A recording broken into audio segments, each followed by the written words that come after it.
More than 30 million Americans are out of a job. Well, what happens when July comes and all this extra unemployment money goes away and there aren't enough jobs for everybody that needs one?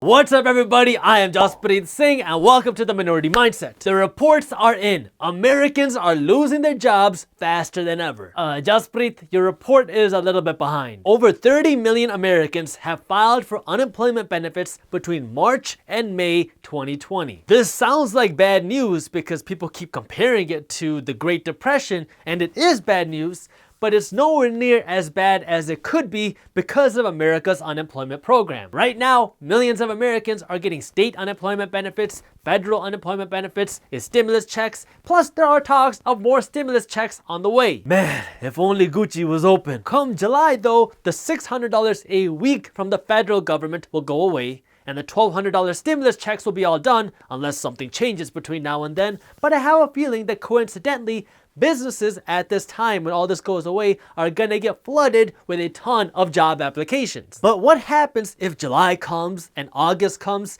and there aren't enough jobs out there for everybody who needs a job? That might be a problem. That's why in this video, I wanna go over the job dilemma and the unemployment dilemma that we're facing. So make sure you watch this video until the end because you wanna understand what's going on. But before we get into that, hit that thumbs up button below because if you don't, then YouTube doesn't share our video with anybody else. Subscribe to the Minority Mindset YouTube channel. That way you don't miss our new financial education videos every single weekend.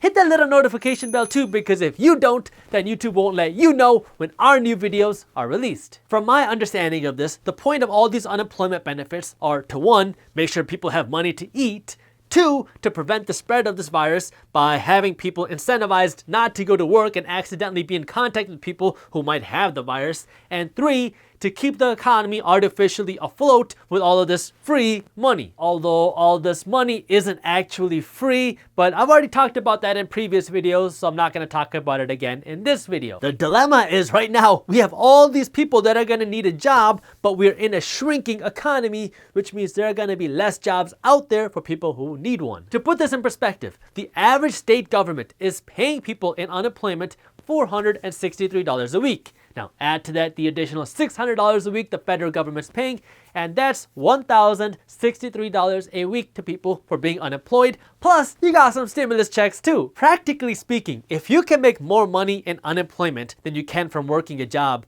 there's really no financial incentive for you to go out and work a job if you can make more money while you're unemployed, at least until this unemployment, let's call it bonus, goes away. Morally, some of you might not feel right doing that, but strictly financially speaking, if you can make more money unemployed than you can from your job, why would you want to go get a job and have to work 40, 50 hours a week to make less money than you can if you were unemployed? At least until the unemployment bonus goes away. Now, this can change between now and fall, but if the economy is shrinking, that means there's going to be a smaller pool of jobs available because businesses are having to downsize, but at the same time, we're going to have a huge number of people that are suddenly looking for a job. But to be fair, not all of those 30-some million people that lost a job are permanently unemployed. Some of them are just furloughed or temporarily unemployed. If you ask these 30-some million people if they will get their job back, almost 8 out of 10 of them say that they're going to get their job back because they're just temporarily unemployed, which is really, really good news. The bad news, or the concern, is that the longer this economic slowdown lasts and the longer these lockdown effects last, the more we're going to see these temporary layoffs turn permanent. We've already seen it kind of happen. But let's put some numbers on it so you really see what I mean. Okay, let's stick with the best case scenario. Let's say that 35 million Americans will lose their job. Chances are it'll be more than that, and it's really weird saying that that's the best case scenario, but let's stick with that for the sake of this example. If we have 78% temporary layoffs, that means 22% of these 35 million Americans have lost their jobs permanently, which is 7.5 million jobs lost and 7.5 million Americans who will need a job come July July once all these employment benefits start to end. Well, if we compare this to history, during the 2008-2009 crash, the United States lost 8.5 million jobs during those 2 years. And then it took the economy 3 to 5 years to really start to recover. Our economy added the most jobs during the last 3 years of President Obama's term, which was 2013 to 2016.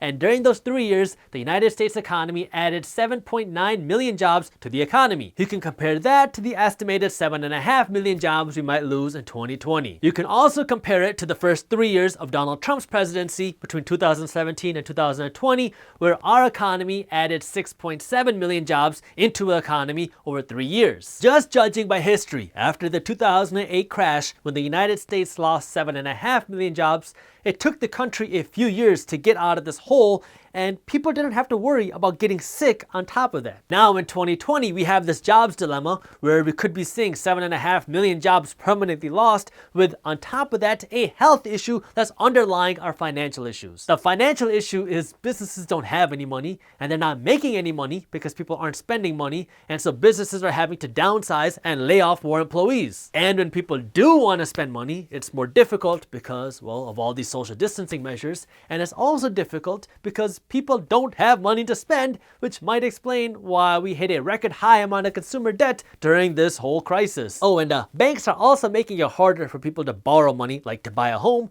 which means you'll see less sales for banks and realtors and mortgage officers. And that also means you'll see less demand for real estate. All these factors are hurting our country's financials. And on the flip side, the health issue is still there, and I don't know how long it's gonna last. So let's just say, for example, the country completely opens back up tomorrow, and now just 1/3 of the country is still scared of getting sick, so they limit how much time they spend going out and shopping, and they don't go to malls, they don't go to movie theaters, like they just stay inside of their home. Well, now you have a big portion of our economy that isn't moving. Remember, if people don't spend money, businesses don't make money, and they don't have money to hire more employees. After the 2008 crash, people were hurting financially, but at least people didn't think twice about going to the mall. So just judging by history, this will probably be a multi-year recovery for our jobs and our economy. But what makes it even more interesting is the amount of money that we printed during this 2020 crisis. During the 2008 crash, the Federal Reserve Bank and the government worked together to pass a $700 billion program called TARP to help save the economy, and people couldn't believe the size of this program. Lucky for us, this $700 billion TARP program was reduced to $475 billion to save taxpayers from all this extra printed money. Now, in 2020, $700 billion sounds like peanuts because we are printing trillions and trillions of dollars to artificially inflate and prop up the economy with stimulus checks and bailouts and unemployment checks and buying of junk assets. Some experts say that this pandemic will cost us $10 trillion.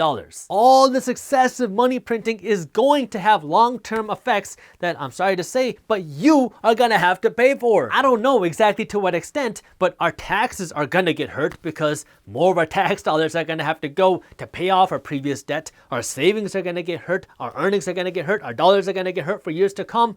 And the people who are going to get hurt the most are the poor and the middle class who don't understand how money works. It's unfortunate, and while you can't control what else is happening in the world, what you can control is how you use your money. And if you are looking for ways to up your financial education, that way you can use your money the right way, well, that's why we created a free ebook on money management and investing that you can read for free when you sign up for our financial education emails, which are also free. You can get our free ebook and our financial education emails by clicking the link up here or by clicking the link in the description below. By the way, our financial education emails are different from our financial news emails.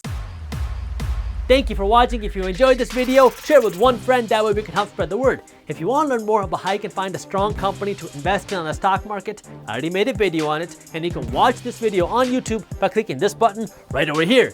Thank you for watching, and as always, keep hustling.